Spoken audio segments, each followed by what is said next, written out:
అమరావతి రాజధాని రైతులకు అండగా రాజధాని ప్రాంత రైతులకు 1 ఎకరానికి ₹1 కోటి లేదా గవర్నమెంట్ విలువ ప్రకారం 4% మరియు 1250 గజాలు భూమి ఇవ్వాలని, రైతు కూలీలకు ప్రతి నెల ₹10,000 ఆర్థిక సాయం అందించాలని, రెండవ ల్యాండ్ పూలింగ్ వల్ల నష్టపోయిన రియల్ ప్రమోటర్స్ కు తగిన నష్టపరిహారం ప్రభుత్వం ఇవ్వాలని డిమాండ్ చేస్తూ తాడికొండ మండలం నిడుముక్కల గ్రామంలో ఆంధ్ర రాష్ట్ర సమితి ఏఆర్ఎస్ పార్టీ వ్యవస్థాపక అధ్యక్షులు జంజనం కోటేశ్వరరావు జేకేఆర్ ఆధ్వర్యంలో రీలే నిరసన దీక్ష గురువారం 32వ రోజుకు చేరింది. రీలే నిరసన దీక్షకు సంఘీభావంగా శిబిరంలో అమరావతి రాజధాని ప్రాంత రైతులు, రైతు కూలీలు అధిక సంఖ్యలో బైఠాయించి నిరసన తెలిపారు. ఈ సందర్భంగా క్రైస్తవ మత విశ్వాసులతో కలిసి క్రైస్తవ ప్రబోధకులు ప్రార్థనలు జరిపి జేకేఆర్ కు ఆశీస్సులు అందించారు. అనంతరం ఆంధ్ర రాష్ట్ర సమితి పార్టీ వ్యవస్థాపక అధ్యక్షులు జంజనం కోటేశ్వరరావు జేకేఆర్ మాట్లాడుతూ అమరావతి రాజధాని ప్రాంత రైతులకు, రైతు కూలీలకు అండగా 32 రోజులుగా నిరసన దీక్ష చేపడుతున్నప్పటికీ ప్రభుత్వం నుండి స్పందన లేదని, అమరావతి రాజధానికి రెండవసారి సమీకరణకు రాజధాని ప్రాంతాల ప్రజలు సిద్ధంగా లేనప్పటికీ అమరావతి రాజధాని అభివృద్ధి పేరుతో ఖచ్చితంగా రెండవసారి 44,000 ఎకరాలు సమీకరణ ప్రభుత్వం చేపడుతుందని మంత్రి నారాయణ మీడియా ముఖంగా స్పష్టం చేశారని అన్నారు. అమరావతి రాజధాని ప్రాంతాల రైతులకు, రైతు కూలీలకు న్యాయం చేస్తామని ప్రభుత్వం స్పష్టమైన హామీ ఇచ్చేంత వరకు తమ పోరాటం కొనసాగుతుందని జేకేఆర్ తెలిపారు. ఈ రిలే నిరసన దీక్ష 32వ రోజుకి వచ్చింది. అయితే ప్రభుత్వం యథామామూలుగానే ఉంది. ఏరే వాళ్ళు వచ్చి ఏదో మీకు ఇస్తాము, మీరు తీసేసుకోండి అని చెప్పి మాట్లాడారు.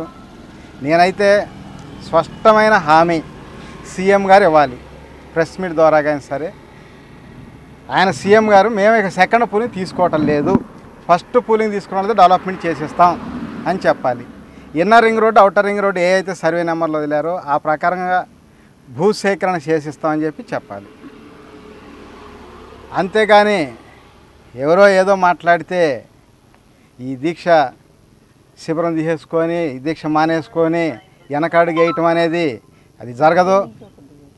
ఖచ్చితమైన హామీ సీఎం గారే మీడియా ద్వారాగా సెకండ్ పూలింగ్ ఇక లేదు, inner ring road, outer ring road తీసుకుంటున్నాము అని చెప్పాల్సిన అవసరం ఉంది. ఎందుకంటే ఇప్పుడు 11 సంవత్సరాల నుంచి కూడా మనం చూస్తూ ఉన్నాం, ప్రతిసారి ఏదో ఒక కారణం ఈడ కొంచెం రేట్లు వస్తున్నాయి అంటే రేటు తగ్గటానికి ల్యాండ్ కన్వర్షన్ ఆపటం, ఎల్పీ నెంబర్లు ఆపటం, ఫ్లాట్లు విధ్వంసాలు చేయటం, ఈ రకంగా చేస్తూ ఉంటే ఏ పార్టీ నాయకులు ఎవరో కూడా అడగటం లేదు. ఏ పార్టీ ఎమ్మెల్యేలు, ఏ పార్టీ ఎంపీలు, మంత్రులు ఎవరూ అడగటం లేదు. ఈ విధంగా ఎప్పటికప్పుడు ఇలాగే కొనసాగుతాం. పేరుకు రాజధాని పెట్టారు అంతే తప్ప ఇక్కడ డెవలప్మెంట్ చేద్దాము, చెయ్యాలి అనే ఆలోచన మాత్రం ఎవరిలో కనపడతల్లా. పూలింగ్ లేదంట, ఏదో మానుకుంటున్నారంట, ఎందుకు మీరు తీసేసుకోండి అని ఏదో కళ్ళబోయిన కబుర్లు చెప్పి ఏదో సాకులు చెప్తున్నారు తప్ప స్పష్టమైన హామీ సీఎం గారిని చెప్పానండి. లేదు మేము తీసుకోవట్లేదు ఇక పూలింగు, ఇన్నర్ రింగ్ రోడ్ తీస్తామని చెప్పానండి. ఈడ కాజా టోల్ గేట్ దగ్గర నుంచి హరిశ్చంద్రపురం దాకా ఒక 10-15 కిలోమీటర్లు ఇన్నర్ రింగ్ రోడ్ తీస్తే ఇన్నర్ రింగ్ రోడ్ అంటే 100 కోట్లు అమ్మిద్ది. ఆ 100 కోట్లు అమ్మిన వాళ్ళు ఇటు వచ్చి 10-20 కోట్లు 30 కోట్లు కొంటారు. ఈ విధంగా ఈ రాష్ట్రంలో ఇటు శ్రీకాకుళం నుంచి ఇటు చిత్తూరు వరకు ఎక్కడైనా 1 కోటి నుంచి 2 కోట్లు తక్కువ అసలు పొలాలు ఎక్కడ మారుమూల ప్రాంతంలో కూడా ఉండవు. మన రాష్ట్రం ఆ విధంగా డెవలప్ అయ్యింది. అలాగే రైతులు, రైతు కార్మికులు కూడా డెవలప్ అవుతుంది. ఇవన్నీ వదిలేసి మేము తీసుకోవట్లేదు, మీరు శిబిరం తీసేసుకోండి, ఎందుకు చేస్తున్నారు, సెకండ్ పూలింగ్ లేదంటారు. నారాయణ గారు లేదు, ఉంది పూలింగ్, సెకండ్ పూలింగ్ 100% ఉంటుంది. పవన్ కళ్యాణ్ గారు వ్యతిరేకించినా ఆగదు ఇది అని చెప్పి ఆయన అంటున్నాడు. ఇంకా మీకు ఇంకో చిన్న 2 లాజిక్ విషయాలు చెప్పాల్సింది ఏంటంటే, ఇక్కడ చిన్నబాబు పెద్దబాబు సూట్ కేసులు బాబులని పాచిపోయిన లడ్లు కేంద్రం ఇచ్చిందని మన పవన్ అన్న అన్నాడు. మళ్ళీ ఆయన యూటర్న్ తీసుకొని ఏదో కూటమి కట్టుకొని మళ్ళీ ఆయన రుణం రాజధానిలో తీర్చుకున్నారు. మన జగన్ గారు 3 రాజధానులు అనే మాట అనటం వలన ఇక్కడ పూర్తిగా ఆగిపోయింది. అయితే 3 రాజధానులు అనటంతో శివుడు అమరావతి అని పేరు పెట్టారు. సరే, ధర్మం అధర్మం అయిపోయింది. ఒక అమరావతి అని పేరు పెడతంతో శివుడితోటి ఈ 3 రాజధానులు అనటంతో ఆయన 3వ కన్ను తెరిచాడు, 11కే పరిమితం అయిపోయాడు. ఇప్పుడైనా జన సందోహం రాష్ట్రం కదిలి వస్తుంది జగన్ గారి దగ్గరికి. అయినా సరే అదృష్టం చిన్న ఒకరు ఆపేశాడు శివుడు గారు. ఎందుకంటే మీరు ఇక్కడ 3 రాజధానులు అన్నామని. ఇప్పటికైనా సరే జగన్ గారు ఇదే రాజధాని నాకు అభ్యంతరం లేదు అని ఒక్క మాట అంటే మళ్ళీ 3 అంకెతో సీఎం ఆయన అవుతాడు. అప్పటి వరకు జనం కనపడటమే కల్లో కనపడ్డట్టు, అప్పటిదాకా ఏం ఉపయోగం లేదు. ఆయన కూడా పవన్ కళ్యాణ్ కనుక ఏ విధంగా యూటర్న్ తీసుకొని మళ్ళీ వచ్చి పార్టీని మళ్ళీ అధికారులు తీసుకొచ్చి రాజధానికి ఒక మేలు చేయడానికి కంకణం కట్టుకున్నాడు. మళ్ళీ అలాగే జగన్ గారు కూడా ఈ 3 రాజధానులు ఎవరో సైడ్ ట్రాక్ పట్టించారు. ఆలోచన చేసుకొని ఈ జనం ఉన్నారు కదా, ఈ జనమే కదా మనకు కావాల్సింది అనుకుంటే అదృష్టం ఆపేస్తుంది.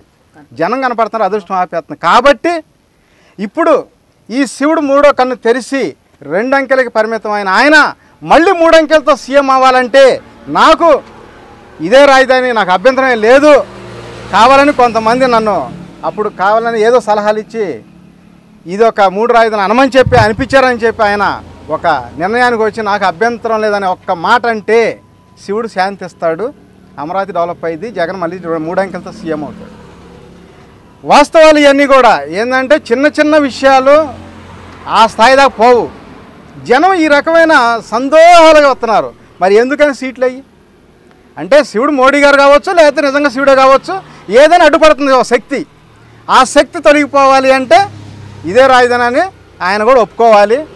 సీఎం గారు కూడా ఇక్కడ ఎప్పటికప్పుడు రేట్లు రాగానే ప్లాట్లు పడేయటం, రేట్లు రాగానే కన్వర్షన్ ఆపటం, రేట్లు రాగానే ఎల్పీ నెంబర్లు ఆపటం, ఊరికి 1/2 కిలోమీటర్ అంటాడు. 1/2 కిలోమీటర్ శ్మశానం ఉంటుంది. ఏముంటుంది 1/2 కిలోమీటర్? ఎవరు అమ్ముతారు? ఊరేమంటే ఎవరు నమ్ముతారా? ప్రతిసారి ఈ దేశంలో కాదు అసలు ప్రపంచంలో ఎక్కడైనా ఊరికి 1/2 కిలోమీటర్ లోపే పర్మిషను లేకపోతే లేదు అని ఎక్కడైనా ఉందా? ఇన్ని దేశాలు తిరిగి వస్తున్నాడు, ఇన్ని సంవత్సరాలు నాలెడ్జ్ ఉంది, రాజకీయాల నాలెడ్జ్, ఆ మాత్రం తెలీదా? అంటే ఇక్కడ కారణం దురుద్దేశం. ఈడ రేట్లు రాకూడదు, ఈడ రేట్లు పెరగకూడదు, వీళ్ళని అణిచివేయాలి. ఈ ప్రాంతంలో పార్టీ లేదు, ఈ ప్రాంతంలో నాయకుడు లేడు, ఈ ప్రాంతంలోని సీఎం పదవి లాక్కున్న, పార్టీ లాక్కున్న, ఈ ప్రాంతంలో 33,000 గజాలు 33,000 ఎకరాలు తీసుకున్నా ఏం మాట్లాడలేదు. అలాగే ఇవాళ ఇంకో 1,00,000 ఎకరాలు తీసుకొని 20 కోట్లు కట్టి 20 లక్షల కోట్లు సంపాదించుకున్నా కూడా ఈడ ఎవరేం మాట్లాడరు అని ఆ యొక్క ఉద్దేశంతో సీఎం గారు అతి ఆశకు పోయి ఇవాళ మళ్ళీ ఒక 1,00,000 ఎకరాలు ప్లాన్ చేసుకుంటున్నాడు. పూలింగ్ 44,000 ఎకరాలు 40,000 ఎకరాలు కాదు, 1,00,000 ఎకరాలు ప్లాన్ చేశారు. ఇది వాస్తవం. తాడికొండ మండలం పూర్తిగా, అమరావతి మండలం పూర్తిగా, ఇంకా కోరపాడు మండలం, అలాగే తుళ్ళూరులో కొద్ది మిగులు ఉండే, మంగళగిరి మండలం కొద్దిగా ఉండే, అనేక మండలాలు కూడా అనేక విధంగా ఏ విధంగా అయితే దోసుకోవాలి, రోడ్లు వేసేసుకొని పెద్ద పెద్ద రోడ్లు, ఇన్నర్ రింగ్ రోడ్ పేరుతోటి ఒక 1,00,000 ఎకరాలు తీసుకొని వాటిల్లో 20,000 గజాల ప్లాట్లు, 10,000 గజాల ప్లాట్లు, పెద్ద పెద్ద వేల సంఖ్యలో ప్లాట్లు వాళ్ళే అట్టి పెట్టుకొని గజం 2 లక్షలు అమ్మితే కొన్ని కనీసం ఒక 20, 30, 40 లక్షల కోట్ల ఆస్తి గడిద్దామనే ఒక ఆలోచనతో దురుద్దేశంతో వ్యవహరిస్తున్నారు తప్పితే రైతులకు మంచి చేద్దాం, రైతు కూలీలకు మంచి చేద్దాం, మళ్ళీ గెలుద్దాం అనే ఆలోచన లేదు. ఏమైతే ఓడిపోతే ఓడిపోతాం, ఆయన గెలుస్తాం, మళ్ళీ అతను మనమే గెలుస్తాం కదా అన్నట్టుంది. 100కి 100% అయితే వాళ్ళు ఏసీ రూమ్లో కూర్చొని మాట్లాడుకోవటం అని ఎక్కడన్నా ఒక బిల్డింగ్ ఉంటే ఎవరు లేనప్పుడు వచ్చి మాట్లాడి వెళ్తాం తప్పితే ప్రజల్లోకి వచ్చి మాట్లాడమండి, రైతుల్లోకి రండి, రైతుల దగ్గర వచ్చి మాట్లాడదాం. వాస్తవాలు అప్పుడు చెప్తారు. ప్రెస్ వాళ్ళు కూడా రండి, ఆయన వస్తాడు, పిలిచి ప్రజల్లో మీటింగ్ పెట్టమనండి. అసలు స్పందన ఏంటో అప్పుడు తెలిసింది. వాస్తవంగా చాలా అన్యాయం చేస్తున్నారు ఈ ప్రాంతంలో. 11 సంవత్సరాల నుంచి ఒక పార్టీ అనడానికి లేదు. 2013లో కాంగ్రెస్ వాళ్ళు రాష్ట్రం ఎడగొట్టారు. ఎడగొట్టినప్పుడు వాళ్ళు 5 ఏళ్ళు ప్రత్యేక హోదా ఇస్తామంటే బీజేపీ వాళ్ళు కాదు 10 ఏళ్ళు కావాలన్నారు. నేను చెప్పేది ఏంటంటే ఆలోచన చేయండి అందరూ కూడా. వాస్తవాలు 10 ఏళ్ళు కావాలన్న వాళ్ళు సీట్లు సరిపడా వస్తే మాట తప్పుతారా? అంటే బీజేపీ ఒక నాయకుడు మాట తప్పినట్ట, బీజేపీ టోటల్ వ్యవస్థ మాట తప్పినట్ట అయిపోయింది. తర్వాత మళ్ళీ బాబు గారు ఎక్కడ ప్రమాణ స్వీకారం చేస్తే అక్కడే రాజధాని యూనివర్సిటీ దగ్గర అన్నారు. చేసుకోవచ్చుగా. మళ్ళీ కాదు ఎన్టీఆర్ పుట్టిన జిల్లా మన కృష్ణా జిల్లా నూజివీడు రాజధాని, అసెంబ్లీ సాక్షిగాని ప్రమాణం చేశాడు సీఎం గారు. ఫస్ట్ మన రాష్ట్రం విడిపోయినప్పుడు గెలిచిన తొలి అసెంబ్లీ సమావేశాలని ప్రమాణం చేశాడు. ప్రమాణం చేసి కూడా మళ్ళీ మాట తప్పి తుళ్ళూరులో వచ్చి రేట్లు తగ్గించి 5 లక్షలు 10 లక్షలు మొత్తం కొనుక్కొని మళ్ళీ రాజధాని ప్రకటిస్తున్నారు ఇక్కడ తుళ్ళూరులో. మళ్ళీ అట్టగా ఉన్నారా? 25 సెంటుకు కూడా ఎకరం కౌలని పూలింగ్ ప్రకటించాడు. ఎందుకంటే రాజధాని ప్రకటించి వెంటనే 25, 100 కోట్లు అవ్వచ్చు, 50 కోట్లు అవ్వచ్చు, ఎంతైనా అవ్వచ్చు, పెరగనివ్వకూడదు. కాబట్టి ఇక్కడ అణిసివేయాలి. అణిసివేసి 1 కోటి మించి ఎక్కువ రాకూడదు ఒక టార్గెట్ పెట్టుకున్నారు. అది అయిపోయింది. పూలింగ్ ఆయన అట్లా తీసుకున్నాడు, మొత్తం వ్యాపారం చేసుకున్నాడు. ఇవాళ దానిలో భూమి లేదు, అయిపోయింది అంటారు. ఏం చేశారు? 9,000 ఎకరాలు అక్కడ రైతులకు ఇచ్చేది, 9,000 ఎకరాల్లో రోడ్లకు పోయి ఉంటాయి, కనీసం 2,000 ఎకరాలు గవర్నమెంట్ ఆఫీసులు, 20,000 ఎకరాలు పోతే ఇంకా గవర్నమెంట్ది కానీ ప్రైవేట్ది కానీ 58,000 ఎకరాలకి 20,000 పోతే ఇంకా 38,000 ఎకరాలు ఉంది. మరి ఈ 38,000 ఎకరాలు ఏ కంపెనీ వాళ్ళకి ఇచ్చారు, ఎంతకి ఇచ్చారు, ఇదేమన్నా చెప్పగలరా? మళ్ళీ వాటిలోనే ఎంత లాభం పొందాం కదా. ఈ సెకండ్ పూలింగ్ ఈ రకంగా తీసుకుంటే కొన్ని లక్షల కోట్ల ఆస్తులు గడించవచ్చు, కూడబెట్టుకోవచ్చు అనే ఒక ఉద్దేశంతో చేస్తున్నారు. ఊరకిస్తే తీసేసుకోవాలి, డబ్బులు అడిగితే మాత్రం మనం తీసుకోకూడదని. ఎకరానికి ₹1,00,00,000 ఇచ్చి 1250 గజం ఇవ్వటం అంటే ఇది చాలా రీజనబుల్గా అడిగాం. ఎకరానికి ₹1,00,00,000 ఇచ్చి 1250 గజాలు ఇవ్వాలి. ఒకవేళ ఒకసారి ఎక్కువ ఒకసారి తక్కువ రేట్లు ఉంటాయి అనుకుంటే గవర్నమెంట్ వాల్యుయేషన్ ప్రకారం 4% ఇచ్చి 1250 గజం ఇవ్వాలి. అంటే గవర్నమెంట్ వాల్యుయేషన్ అంటే 4%. 10 లక్షలు గవర్నమెంట్ వాల్యుయేషన్ ఉందనుకోండి, 40 ఇచ్చేసి 1250 గజం. ఒక 20 లక్షలు గవర్నమెంట్ వాల్యుయేషన్ ఉందనుకోండి, 80 లక్షలు ఇచ్చి 1250 గజం ఇవ్వాలి. రైతు కూలీలకు కూడా ఎంతమంది అంటే అంతమంది నెలకు ₹10,000 ఇవ్వాల్సిందే. భవిష్యత్తు కార్యాచరణ ప్రణాళిక అంటే మేము స్టేట్ గవర్నమెంట్ అయితే మిత్రపక్షం గుండా మోడీ గారు బీజేపీ గవర్నమెంట్ కూడా వీళ్ళకి మిత్రపక్షం గుండా కూడా మా లేఖలు మేము రాసి అవసరమైతే కోర్టుకు తెలియపరుస్తాం, లేదు అక్కడ కేంద్రానికి సెంట్రల్ గవర్నమెంట్ కూడా తెలియపరుస్తాం. తెలియపరిచి న్యాయ విధంగా పోరాటం చేసుకుందాం. ఏది ఏమైనా సరే సీఎం గారు మాత్రం స్పష్టమైన హామీ ప్రెస్ మీట్ ద్వారాగా రైతులకి ప్రజలకి తెలియపరచాల్సిన అవసరం ఉంది. అప్పటి వరకు ఈ పోరాటం కొనసాగుతూనే ఉంటుంది. పరిశుద్ధుడా, ప్రేమలిగిన మా పరలోకపు తండ్రి, మీకే వందనాలు, స్తుతులు, స్తోత్రాలు చెల్లిస్తున్నాం ప్రభు. దయగల మా తండ్రి, మీ ఉన్నతమైనటువంటి ఆశీర్వాదములు అయా మా యొక్క ప్రాంత ప్రియులు నాయకులు జగన్ కోటేశ్వరరావు గారిని మీరు జ్ఞాపకం చేసుకొని, వారు నా ప్రభావ కింది స్థాయి నుంచి వారు కూలీ స్థాయి నుంచి ప్రయాసపడ్డారు, రైతు స్థాయికి ఎదిగారు. రైతు స్థాయి నుంచి నా ప్రభావ ప్రజలందరి కొరకు ఆలోచించి ఒక గొప్ప నాయకుడుగా మీరు అంచెలంచెలుగా ఆచరించి నేను కాపాడును గాక. ప్రభు నీకు తన సన్నిధి కాంతిని ఉదయింపజేసి కరుణించును గాక. ప్రభు నీ మీద తన సన్నిధి కాంతిని ప్రకాశింపచేసి మీ మనోభిష్ట